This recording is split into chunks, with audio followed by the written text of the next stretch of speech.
एक जंगल में एक चिड़िया रहती थी और वह चिड़िया टमाटर की खेती करती थी और फिर उन टमाटर को बाजार में बेचा करती थी। और उसी के विपक्ष में कालू कौआ भी टमाटर बेचा करता था और वो हर वक्त यही सोचता था कि चिड़िया के टमाटर मुझसे ज़्यादा बिकते हैं, मुझे उसका कुछ ना कुछ बुरा ज़रूर करना है। एक दिन उस जंगल के महाराज ने एक ऐलान किया। उन्होंने ऐलान में जंगल के सभी सब्जी वालों को बुलाया था। अरे सेनापति सुनो, हमारे जंगल में जितने भी सब्जी वाले हैं, खासकर टमाटर वालों को ऐलान में ये बता दो कि हम जिसके भी टमाटर सबसे अच्छे होंगे, सबसे स्वादिष्ट होंगे, हम उसको बहुत सारा सोना भेंट में देंगे। तुम जल्दी से जाओ और पूरे जंगल में ये ऐलान कर दो। जी महाराज, जैसा आपने कहा है हम बिल्कुल वैसा ही करेंगे। हम अभी जाते हैं और पूरे जंगल में ये ऐलान कर देते हैं। अरे टोनी, क्या तुमने कोई ऐलान सुना है? हमारे महाराज ने एक ऐलान करवाया है अपने सेनापति द्वारा, और उस ऐलान में हमारे महाराज ने ये कहा है कि हमारे जंगल में जितने भी सब्जी वाले हैं, सारे सब्जी वालों को बुला लिया जाए और जिस सब्जी वाले के टमाटर सबसे अच्छे होंगे उसको उपहार में सोना दिया जाएगा। अरे वाह, ये तो बहुत अच्छी बात है। फिर तो मेरे ही टमाटर हमारे महाराज को सबसे ज्यादा अच्छे लगेंगे, देख लेना तुम। और इधर फिर कालू कौआ को भी इस ऐलान के बारे में पता चल जाता है। फिर कालू कौआ भी सोचने लगता है, अरे वाह, ये तो बहुत अच्छा ऐलान करवाया है हमारे महाराज ने। अब तो मुझे अमीर होने से कोई रोक ही नहीं सकता। मैं महाराज को अपने टमाटर खिला दूंगा और फिर महाराज से बहुत सारा सोना ले लूंगा और फिर सोना लेकर एक अच्छा सा घर बनाऊंगा और अपना खुद का बिजनेस स्टार्ट करूंगा और फिर मुझको अमीर बनने से कोई नहीं रोक सकता। लेकिन वो टूनी चिड़िया शायद मुझको रोकेगी, क्योंकि उसके टमाटर मेरे टमाटर से बहुत ज़्यादा स्वादिष्ट लगते हैं।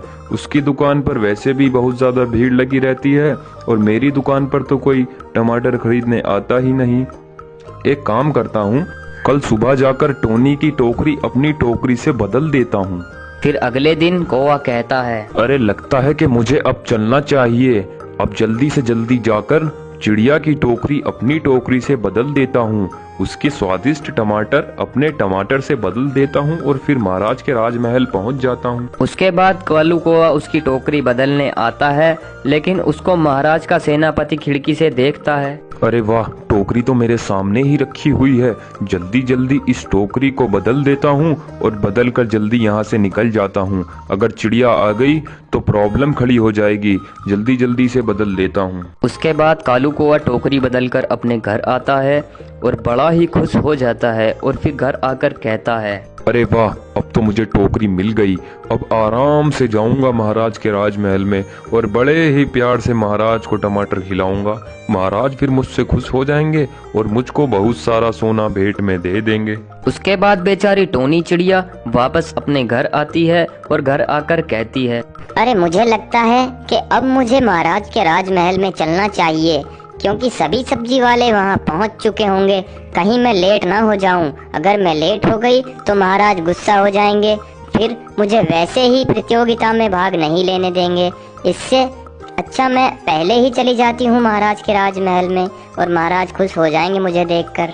उसके बाद एक एक करके वो दोनों महाराज के राजमहल में आ जाते हैं और महाराज उन दोनों को देखकर खुश होते हैं कि हमने प्रतियोगिता रखी और सभी बाकायदा आ चुके हैं।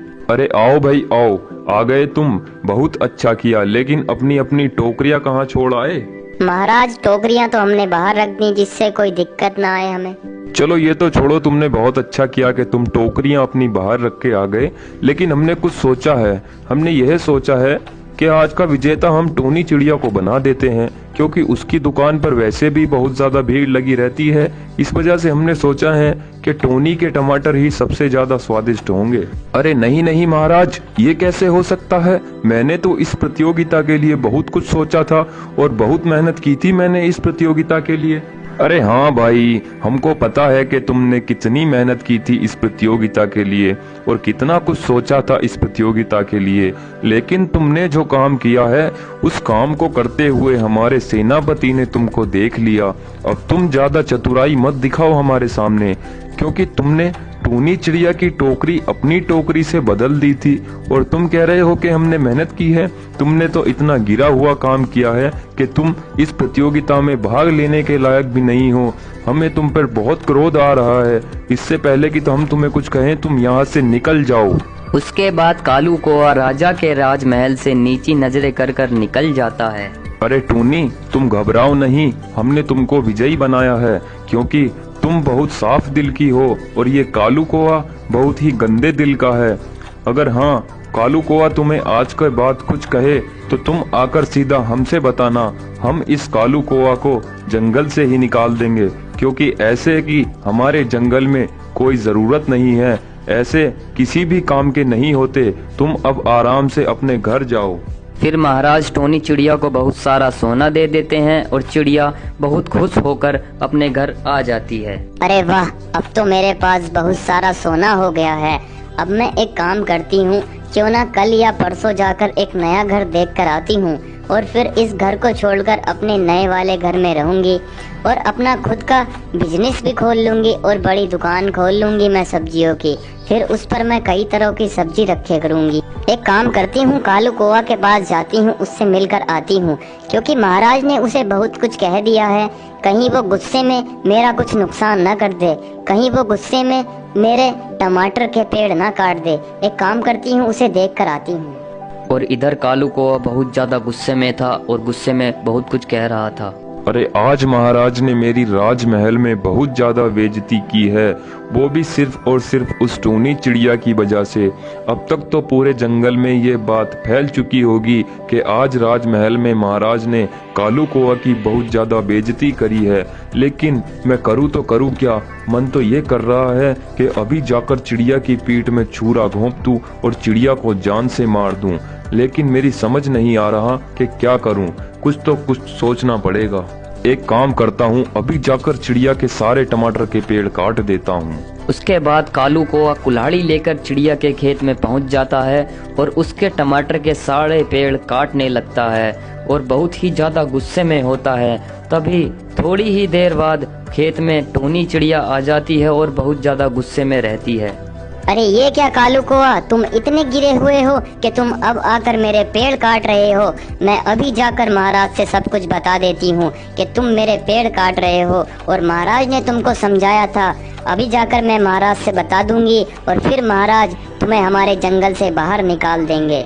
अरे नहीं, मुझे माफ कर दो, मुझसे गलती हो गई। मैं आज के बाद कभी भी तुम्हारे साथ ऐसा नहीं करूंगा और तुम्हारे साथ क्या किसी के साथ भी नहीं करूंगा। कृपया करके तुम महाराज के पास ना जाएं, वो मुझे बाहर निकाल देंगे।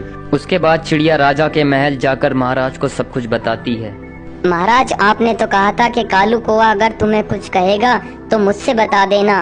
अब कालू कौआ मेरे पेड़ काट रहा है, कृपया करके कुछ समाधान कीजिए। उस कालू कौआ को हमारे जंगल से बाहर निकाल दीजिए महाराज, वो बहुत ज्यादा बुरा है। अरे क्या उसकी ये मजाल कि कालू कौआ ने इतनी बड़ी गलती की हमारे इतना समझाने पर भी? इसका मतलब वो हमें नहीं मानता, वो हमें अपना महाराज नहीं मानता। तुम टेंशन मत लो, मैं अभी कालू कौआ को जंगल से बाहर निकालने का वादा करता हूँ तुमसे। लेकिन तुम अब परेशान मत होना, तुम अब अपने घर जाओ और आराम से अपने घर रहो। तुम्हें अब कोई दिक्कत नहीं। आज के बाद तुम्हें कालू कौआ कुछ नहीं कहेगा, क्योंकि अब हम उस कालू कौआ को अपने इस जंगल से निकाल देंगे। उसके जैसे की जरूरत नहीं है हमें इस जंगल में। फिर चिड़िया अपने घर जाकर आराम से अपने घर रहने लगती है। इसलिए कहते हैं तुम्हारे पास जितना भी है, जो भी है, उसी में खुश रहो। दूसरों पर नजर मत डालो और कभी भी चोरी मत करो।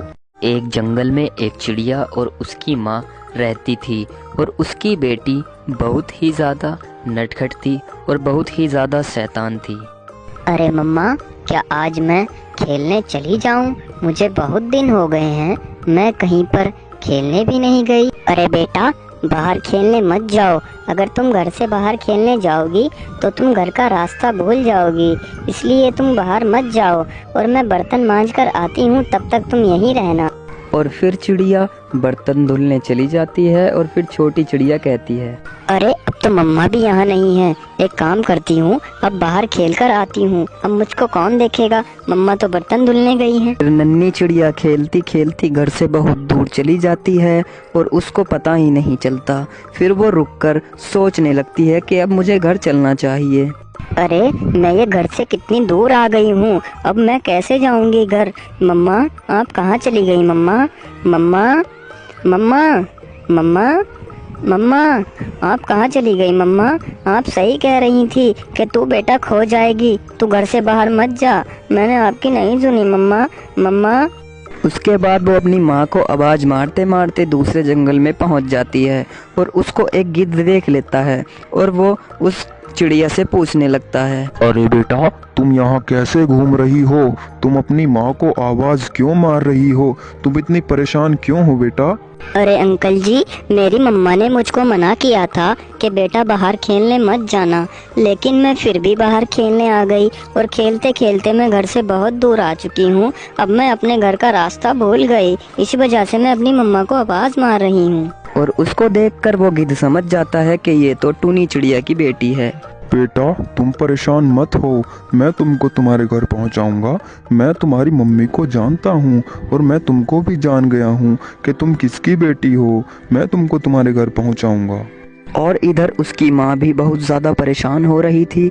वो भी अपनी बच्ची को जंगल में जगह जगह ढूंढ रही थी। तभी उसको सामने से गिद्ध आता हुआ नजर आता है और अपनी बच्ची को गिद्ध के पास देखकर वो चिड़िया बहुत ज़्यादा खुश हो जाती है और फिर वो गिद्ध उस चिड़िया की बच्ची को उसके पास ले आता है। अरे ये लो, ये रही तुम्हारी बेटी। ये पहाड़ी के दूसरी तरफ पहुंच गई थी और मैंने इसको देख लिया और मैं इसको यहाँ ले आया। अरे भैया, आपका बहुत बहुत धन्यवाद कि आप मेरी बेटी को घर पहुंचाने आए।